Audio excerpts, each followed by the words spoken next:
All right, we'll continue with Coach Kodi Burns. To ask a question to Coach Burns, please hit the raise your hand function. We'll start with Patrick Brown, and then we'll go to Rob Lewis.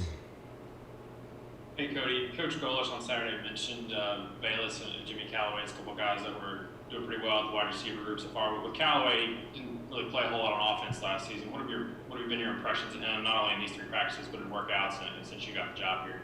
I think Jimmy Callaway's got the right approach every single day. I think he's a kid that's extremely hungry. One of the more impressive things about Jimmy, he was a quarterback in high school. And so I think you can really see that translating to the football field in college right now as far as being able to pick up the offense really quick, understanding defenses, understanding leverage. I think it's really played in his favor thus far. He's done a really good job so far. Really, Bayless, one of the biggest things with Bayless, he's got time on task. He was a starter at USC, played a lot of football in the Pac-12, and also has played here at Tennessee as well. So he's a veteran, and like I said, it's very hard to coach or get experience in this league, and that's something that Bayless does have.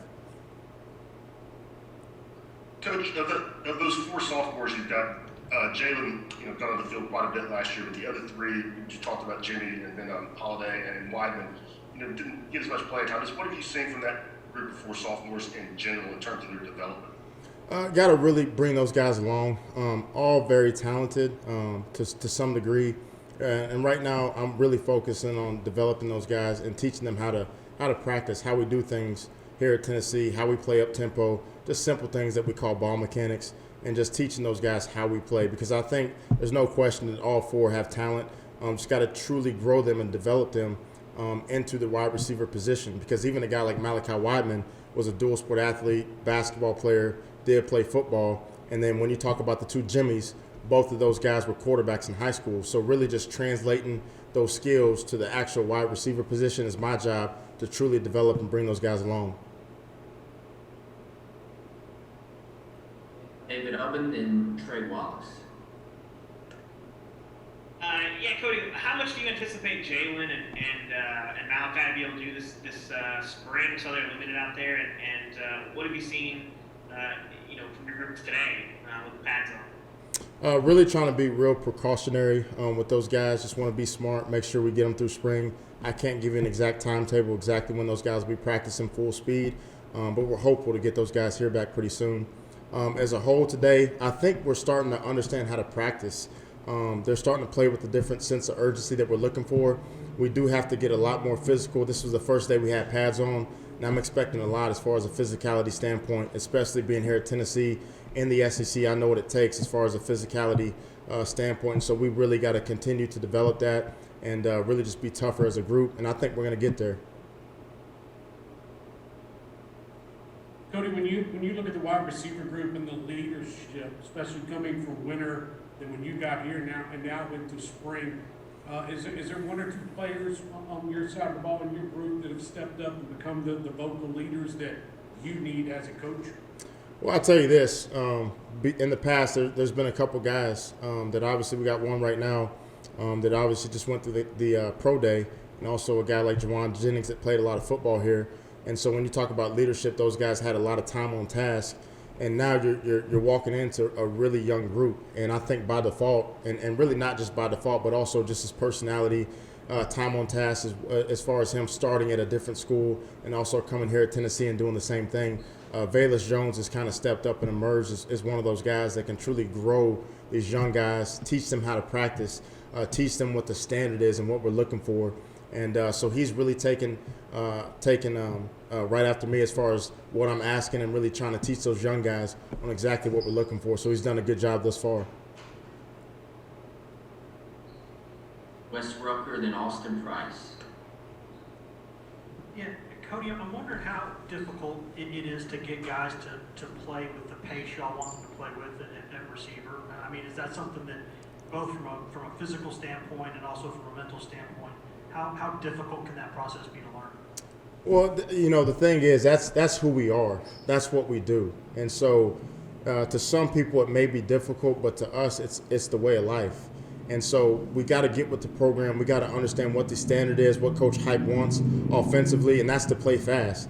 That's to line up and play faster than your opponent. That's who we are, because once you get to the fourth quarter, you'll see those things pay off by playing with that pace the entire game. And so that's something that we're constantly on these guys about each and every day, not just on the practice field, but on the meetings. How could you have been more efficient as far as getting the ball back to the referee on this play? Just playing with different type of tempo, ball mechanics, making sure that we're coaching those things, not just on the field, but also in the meeting room. Hey, Coach, you guys the referenced Malachi and Jalen earlier, David did. You're not too far removed from playing college football, winning a national title. How much can you impress upon those guys as a guy that's, not too old and relatable, that, hey, I know you guys want to push yourself to get back because it's a new staff and you want to try to make your mark with us, but, you don't need to rush yourself and you need to take your time and get healthy first. Right. I mean, just really, like you said, I've played in this league, played at a high level, was fortunate enough to win a national championship. So I've really been there, I've done that, and I'm not too far removed to really have a true relationship with these guys and tell them the different things that I went through as a player and also my day-to-day struggles and my frustrations with football, off the field, different things just to relate to those guys. And so obviously being out, you're going to be a frustrated guy if you truly love the game of football, but also that should truly be motivation. The way I approach it is truly you have to approach this time like a pro. And if I'm a professional athlete, I'm doing everything I can to get back on that field. So whether that be living in the training room, in between classes, in between meetings, we just got to continue to coach these guys on what it looks like to be a pro. In McKee, then Gustavo. Hey, Kodi, I was just curious as to what you've seen out of Anderson, Kobe, and Walker Merrill these first couple of days of practice, and maybe what role you envision them having in the receiver room early on. I tell you what, the most impressive thing about Walker and Anderson is they truly care. I think they put in extra work. They got a lot of time on task. Even though they're young, I think they've really started to step up and be very confident in who they are, be very confident in what we're asking them to do in the offense. And I think as long as they continue to develop, I think hopefully that those guys can help us at some point down the road. So thus far, I've been extremely impressed with both of those kids because it's more so with me just the mental aspect of it, because high school is one thing when you're just a man, the ball's always coming to you, everything typically goes your way. But once you get to a place like Tennessee in the SEC, everybody here is good. And so just the sense of urgency that they've had, the understanding of the playbook, the mental aspect of the game has been very impressive so far with both of those guys. Coach, first outside practice, full pads, you can do reps. How do you see that practice today? I bet you did more reps than probably did last week. Yeah, the first practice outside for sure, it was good to actually see the sun fly around. I think it's a little bit different anytime you're outside. But I will tell you, I doubt that we were any short of reps from the first two practices. We practice, and we're going full speed, man. Those guys do a really good job. But that's one thing we're going to do, regardless if we're inside or outside. We're going to go full speed. We're going to practice. We're going to get our work in, and that's what we've done today as well. Last two questions, Blake, then Matt Ray. Yeah, Kodi, I wanted to ask you off the field about recruiting, kind of big picture. What's the sales pitch for Tennessee for a 2022 prospect right now, and how does Tennessee, build some momentum with upcoming? To be honest, to sell Tennessee, it's not very hard at all. Tennessee is one of the most storied traditions in all of college football. Just the amount of national titles, the amount of SEC championships, and it wasn't that long ago that Tennessee was on the top. And so the sell really is to, why would you not want to be a part of getting Tennessee back to the standard of Tennessee football? You look at the campus, you look at the facilities being second to none, and then now coaching the wide receivers here at Tennessee, the style of offense. And I think that once guys start to see what we're doing in the spring game this fall coming up, as much as how we're going to throw the ball, what we do, the tempo at which we play with, and how different that we're going to be offensively than everybody else in the SEC, I don't think that it's going to be a hard sell once we start putting things on film that kids can truly see. And like I said, with that being said, outside of the football aspect, Tennessee is a storied tradition. And, man, if I'm one of these young cats out there, a chance to play at Tennessee means something. And to play here at Rocky Top in front of 102,000, man, that sells itself. So it's a blessing to be here truly. And I hope that those kids really understand that, and that's what I'm trying to get them to do in recruiting. Hey, Cody, Matt Reagan, Sports Illustrated. You talked a little bit earlier about Jimmy Callaway playing quarterback in high school and it helping him along understanding the leverage.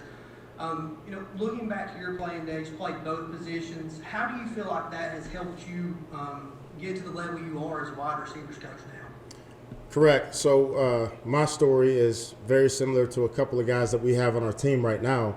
I was a quarterback my entire life. That's what I did. That's who I was. Never caught a pass in my life. And so once I was a junior in college, I actually ended up moving to wide receiver. And that transition for me was not that difficult because I understood coverages. I understood the run game. I understood the pass game. I understood leverage. I understood what defenses were trying to take away and do. And so that made me more knowledgeable as a player. Now, I had to teach myself how to catch, which I did. I ended up starting in the league, but just the transition from quarterback to wide receiver, I think is very, very simple from the standpoint of a knowledge aspect of the game. And so me and my coaching philosophy, I like to teach the wide receivers the position as a quarterback because I think it makes you a better wideout when you truly understand the game as a quarterback, not just what you do, but understand big picture, and that makes you a better player overall. David, really quickly, did you have a follow-up? Yeah, just real quick. Cody, in this offense, how do you guys differentiate between the receiver spots? Do you have the sort of the traditional three, and how unique are those? How interchangeable are those? Very interchangeable. Right now, just introducing the offense, we're really trying to leave guys in certain spots so they get very familiar with what we're trying to get done. And then as we continue to grow and get familiar with everybody's positions, then we can start to mix and match, move guys around a little bit, and see who your true playmakers are and make sure we're getting those guys the ball. So we're definitely going to be multiple and interchangeable as far as that goes. You're not just going to be stuck in one spot. Thank you, Coach. All right, appreciate it. Thank you.